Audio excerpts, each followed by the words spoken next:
എന്നാണ് പറയുന്നത്. അത് സ്നേഹത്തിൻ്റെ ഒരു ഉന്നത തലങ്ങളിലെത്തുന്ന ഒരു അനുഭവമാണ്. പിന്നെ പരസ്പരം ഒന്നും കാണാൻ പറ്റാത്ത അന്ധത ബാധിക്കുന്നത് പോലത്തെ ഒരു അവസ്ഥ വരുമെന്നാണ് പറയപ്പെടുന്നത്. അത്തരത്തിലുള്ള ഒരു വൈകാരികമായ സ്നേഹപ്രകടനത്തിലേക്ക് എത്തിച്ചേർന്ന ഈ ദലീലയുടെ ആ സ്നേഹസൂത്രങ്ങൾക്കകത്ത് ഈ ശിംശോൻ പെട്ടുപോവുകയാണ്. അങ്ങനെ അദ്ദേഹം പറഞ്ഞു, എൻ്റെ തലമുടി വളർന്നിരിക്കുകയാണ്, അതിതുവരെയും ക്ഷൗരം ചെയ്യിച്ചിട്ടില്ല, എൻ്റെ ശക്തി അതിലാണ്. അത് നാസിർ വ്രതക്കാരൻ്റെ വ്രതാനുഷ്ഠാനങ്ങളിൽ ഒന്നാണ്, അത് ഞാൻ അനുഷ്ഠിച്ചിരിക്കുന്നു, അതുകൊണ്ടാണ് ആ ശക്തി എൻ്റെ മേൽ നിലനിൽക്കുന്നതെന്ന് പറയുകയാണ്. ഇത് മനസ്സിലാക്കിയിട്ട് ദലീല ഒരു ദിവസം അവനെ മടിയിൽ കിടത്തി മനോഹരമായിട്ട് അവനെ ഉറക്കുകയാണ്. ഉറക്കി കഴിഞ്ഞ ശേഷം അവൻ്റെ മുടിയെല്ലാം കത്തിരിച്ചു കളയുന്നു. ഫെലിസ്ത്യ സൈന്യം കടന്നു വരുന്നു. ആ സമയത്ത് എൻ്റെ ശക്തി എൻ്റെ മേലുണ്ട് എന്നുള്ള ആ ഭയങ്കര ആവേശത്തോടുകൂടെ, ആ തെറ്റിദ്ധാരണയോടെ, ഊഹത്തോടെ, പഴയതുപോലുള്ള ശക്തി ഇപ്പോഴും എനിക്കുണ്ട് എന്നുള്ള ആ ഒരു ചിന്തയോടെ ശിംശോൻ എതിരാളികളെ എതിരിടുവാൻ വേണ്ടി ചാടി എഴുന്നേൽക്കുന്നത് കാണുന്നു. പക്ഷെ അന്നേരത്തേക്ക് തൻ്റെ ശക്തിയെല്ലാം ക്ഷയിച്ചു പോയിരുന്നു. ഫെലിസ്ത്യ സൈന്യം വന്നു, അവൻ്റെ കണ്ണ് രണ്ടും കുത്തിപ്പൊട്ടിച്ച് കൈകൾ കെട്ടി ബന്ധനസ്ഥനാക്കി ഒരു തടവുപുള്ളിയെപ്പോലെ അവൻ അറസ്റ്റ് ചെയ്ത് കൊണ്ടുപോകുന്നത് കാണാനായിട്ട് സാധിക്കുന്നു. അതിശക്തനായിരുന്ന, ആർക്കും കീഴ്പ്പെടുത്തുവാൻ കഴിയാതിരുന്ന ഒരു ശക്തനായ മനുഷ്യൻ്റെ അധപ്പതനം, പരാജയം ഇവിടെ കാണുകയാണ്. എന്താ അതിൻ്റെ കാരണം? പാപസുഖങ്ങളിൽ പെട്ടിട്ട് ഒരു ജഡിക അല്പ ആസക്തിക്ക് വേണ്ടി ആസക്തി പൂണ്ട് അല്പസന്തോഷത്തിന് വേണ്ടി പാപത്തിൻ്റെ മടിയിൽ തലവെച്ച് ഉറങ്ങിപ്പോയി. അതവൻ്റെ ജീവിതത്തിൽ ഭയങ്കരമായ പരാജയ അവസ്ഥയിലേക്ക് എത്തിച്ചേരാൻ, പൊട്ടക്കണ്ണനായി തീരാൻ, അടിമയാക്കപ്പെടുന്ന അവസ്ഥയിലായിത്തീരുന്നത് കാണുവാനായിട്ട് സാധിക്കും. അത്തരത്തിലുള്ള അവൻ്റെ ഉറക്കമാണ്, ഉത്തരവാദിത്വമില്ലായ്മയാണ് അവന് ദൈവസന്നിധിയിലുള്ള ശക്തി നഷ്ടപ്പെടാൻ കാരണമായതും ശത്രുക്കളുടെ കയ്യിൽ അവനൊരു അടിമയാക്കപ്പെടാൻ കാരണമായി തീർന്നത്.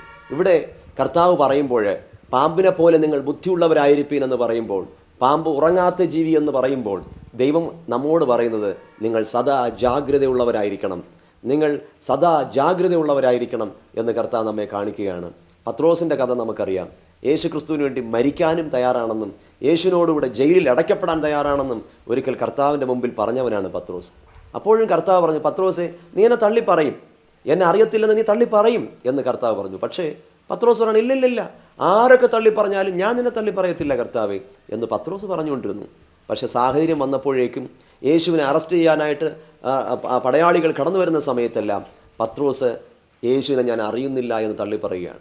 പക്ഷേ ആ തള്ളിപ്പറയുന്നതിന് തൊട്ടു മുമ്പുള്ള സമയത്ത് കർത്താവ് തൻ്റെ ശിഷ്യന്മാരെയും കൊണ്ട് ഗത്ശമന തോട്ടത്തിൽ പ്രാർത്ഥിക്കാനായിട്ട് പോകുമ്പോൾ ഈ പ്രധാനപ്പെട്ട 3 ശിഷ്യന്മാരെയും കുറച്ചുകൂടെ അടുത്തു കൊണ്ടുപോയി, പത്രോസ്, യാക്കോബ്, യോഹന്നാൻ.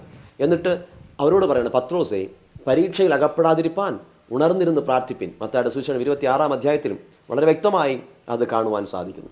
എന്നിട്ട് യേശു ഒരല്പം ദൂരത്ത് മാറിയിരുന്നിട്ട് പ്രാർത്ഥിക്കുകയാണ്. യേശു പ്രാർത്ഥന കഴിഞ്ഞ് തിരിച്ചു വരുമ്പോൾ പലവട്ടം ഈ ശിഷ്യന്മാർ പിന്നെയും അവർ ഭയങ്കരമായിട്ട് ഉറങ്ങുന്നത് കാണാനായിട്ട് സാധിക്കുന്നു. അപ്പോൾ യേശു പറഞ്ഞതാണ്, മുന്നറിയിപ്പ് കൊടുത്താണ്, നീ പരീക്ഷയിൽ അകപ്പെടാതിരിപ്പാൻ ഉണർന്നിരുന്ന് പ്രാർത്ഥിപ്പീൻ എന്ന്. നീ പരീക്ഷയിൽ അകപ്പെടാതിരിക്കാൻ ഉണർന്നിരുന്ന് പ്രാർത്ഥിക്കുക എന്ന് നേരത്തെ കർത്താവ് പറഞ്ഞതാണ്. പക്ഷേ പ്രാർത്ഥിക്കേണ്ട സമയം അവൻ ഉറങ്ങിപ്പോയി. എന്നിട്ട് എന്തു സംഭവിച്ചു? തൻ്റെ ഗുരുവിനെ എല്ലാവരുടെ മുമ്പിൽ വെച്ച് എനിക്കവനെ അറിയത്തില്ലെന്ന് പറഞ്ഞ് പ്രാകുവാനും ആണയിടുവാനും തുടങ്ങി. ഒടുവിൽ അതിദുഃഖത്തോടെ കരയേണ്ടതായി വന്നു പത്രോസ്. പ്രിയമുള്ളവരെ, നമ്മുടെ ജീവിതത്തിൽ ഈ ലോകത്തിൻ്റെ സുഖങ്ങളിൽ കിടന്ന് നമ്മൾ ഉറങ്ങുമ്പോൾ, അല്പമായിട്ടുള്ള ആശ്വാസത്തിന് വേണ്ടി പാപവഴികളിൽ കിടന്ന് നമ്മൾ ഉറങ്ങുമ്പോൾ നഷ്ടപ്പെടുന്നത് നമ്മുടെ ആത്മീക സന്തോഷമാണ്, ദൈവിക ശക്തിയാണ്. അതുകൊണ്ട് കർത്താവ് പറയുന്നു, പാമ്പിനെ പോലെ നിങ്ങൾ ബുദ്ധിയുള്ളവരായിരിപ്പീൻ, ഉണർന്നിരിപ്പീൻ, ഉണർവുള്ളവരായിരിപ്പീൻ എന്ന് പറയുന്നു. ലൂക്കോസ് 21-36 വാക്യത്തിൽ പറയുന്നു, നിങ്ങൾ സദാസമയം ഉണർന്നും പ്രാർത്ഥിച്ചും കൊണ്ടിരിപ്പീൻ. ഇത് കർത്താവ് യേശുക്രിസ്തുവിൻ്റെ വരവിനോടനുബന്ധിച്ച് ഉള്ള ആ ഒരു കോണ്ടെക്സ്റ്റിലാണ് യേശു പറഞ്ഞിരിക്കുന്നത്. അന്ത്യനാളിൽ പല കാര്യങ്ങൾ സംഭവിക്കാനായിട്ടിരിക്കുന്നുവെന്നും ഭയങ്കരമായ ദുർഘടമായ സാഹചര്യങ്ങൾ വരുന്നു എന്നും.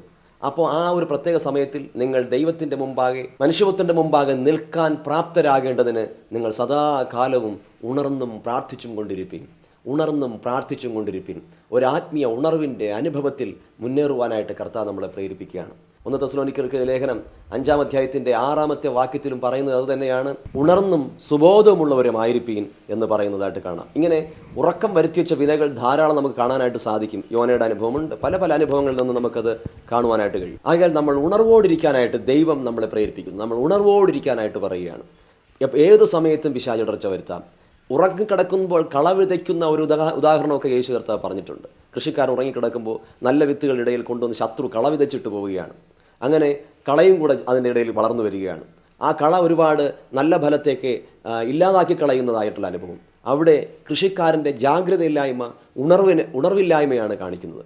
അപ്പോൾ നമ്മുടെ ആത്മീക ജീവിതങ്ങളിൽ ഉണർവോടിരിക്കാൻ കർത്താവ് നമുക്ക് ബുദ്ധി പറയുന്നു. രണ്ടാമത്, പാമ്പിൻ്റെ വിവേകമല്ലെങ്കിൽ പാമ്പിൻ്റെ ബുദ്ധി എന്ന് പറയുന്നത് ഇതിന് ഒരു പ്രത്യേകത ഉള്ളതെന്ന് പറയുന്ന ആ പാമ്പ് പിൻവാങ്ങുന്ന ജീവിയാണ്. അപകടമുണ്ടെന്ന് കണ്ടു കഴിഞ്ഞാൽ അത് അവിടെ നിന്ന് പിൻവാങ്ങുന്ന ഒരു ജീവിയാണെന്ന് നമുക്ക് കാണാനായിട്ട് സാധിക്കും. അത് ഒരു അപകടം കണ്ടു കഴിഞ്ഞാൽ അവിടെ നിൽക്കത്തില്ല. ഒരു ശബ്ദം കേട്ട് കഴിഞ്ഞാൽ ആ അപകട സൂചന മനസ്സിലായി കഴിഞ്ഞാൽ അത് പുറകിലേക്ക് പോകാനായിട്ട് ശ്രമിക്കുന്നു. അപ്പോൾ ഇതിൽ നിന്ന് കർത്താവ് നമ്മോട് പറയുന്നത്, നിങ്ങൾക്ക് പ്രതികൂലമായ സാഹചര്യങ്ങളിലേക്ക് നിങ്ങൾ ചെല്ലുമ്പോൾ നിങ്ങൾ അതിനെ അവിടെ നിന്ന് പിൻവാങ്ങിപ്പോകാനായിട്ട് കർത്താവ് നമ്മളോട് പറയുകയാണ്. അതൊരു ഭയങ്കര ബുദ്ധിയാണ്. പ്രശ്നകരമായ അനുഭവങ്ങൾ വരുമ്പോൾ നമ്മുടേതാകുന്ന കഴിവോ മിടുക്കോ ശക്തിയോ നമുക്കുള്ളതാകുന്ന കായിക ബലമോ നമുക്കുള്ള ആൾ സ്വാധീനമോ ഒക്കെ കൊണ്ട് ചില കാര്യങ്ങളൊക്കെ നേരിടാമെന്ന് കരുതി മുൻപിലേക്ക് ഓടിപ്പോകുന്നത് കാണാം. പക്ഷേ അത് പലപ്പോഴും അപകടത്തിലേക്ക് നമ്മളെ കൊണ്ടുചെന്ന് ചാടിക്കാനായിട്ട് സാധ്യതയാകും.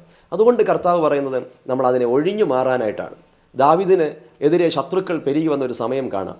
ആ സമയത്തെല്ലാം ദാവീദിനെക്കുറിച്ച് എഴുതിയിരിക്കുന്നത് താൻ അത് വിട്ടു മാറിപ്പോയി ദൈവത്തിൻ്റെ സന്നിധിയിൽ പോയിരുന്ന് ആലോചന ചോദിച്ചു.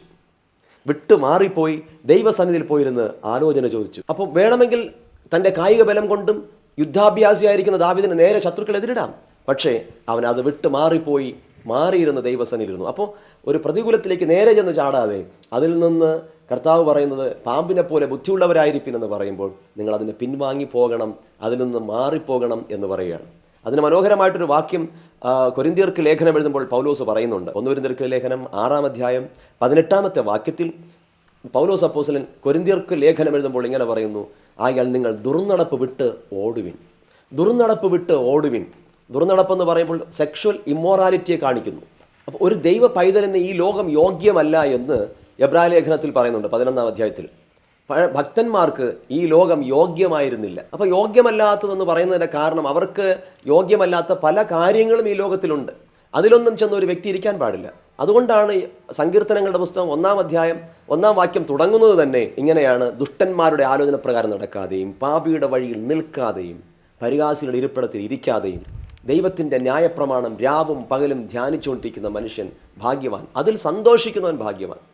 അപ്പോൾ ആവശ്യമില്ലാത്ത ആലോചനകളിൽ ആവശ്യമില്ലാത്ത സ്ഥലങ്ങളിൽ ഒക്കെ പോയി നിൽക്കാതെ ഇരിക്കാതെ നടക്കാതെ ദൈവത്തിൻ്റെ സാന്നിധ്യത്തിൽ നടക്കുക എന്നുള്ളതാണ് ദൈവം നമ്മളെ പഠിപ്പിക്കുന്നു. മത്തായി 10:23 കർത്താവ് പിന്നെയും ശിഷ്യന്മാരോട് പറയുന്നത്, നിങ്ങൾ ഒരു സ്ഥലത്തിൽ പോയാൽ, ഒരു പട്ടണത്തിലോ ഗ്രാമത്തിലോ ചെന്നാൽ അവിടെയുള്ളവർ നിങ്ങളെ ഉപദ്രവിച്ചാൽ നിങ്ങൾ അവിടം വിട്ട് മറ്റൊന്നിലേക്ക് പോകുവിൻ.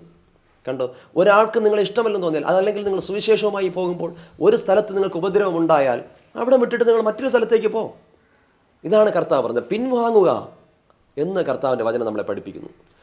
യേശു കർത്താവിനെ ഗതശമന തോട്ടത്തിൽ വെച്ച് പിടിച്ചുകൊണ്ട് പോകാനായിട്ട് പട്ടാളക്കാർ വരുന്ന സമയത്ത് പത്രോസ് പെട്ടെന്ന് വാളൂരി ഒരു പട്ടാളക്കാരൻ്റെ ചെവിയെ വെട്ടി താഴെ ഇടുകയാണ്. എന്നാൽ യേശു അവിടെ പത്രോസിനെ എടുത്തു ചാടുമ്പോൾ കർത്താവ് അവനെ പിൻവാങ്ങാനായിട്ട് പറയുകയാണ്.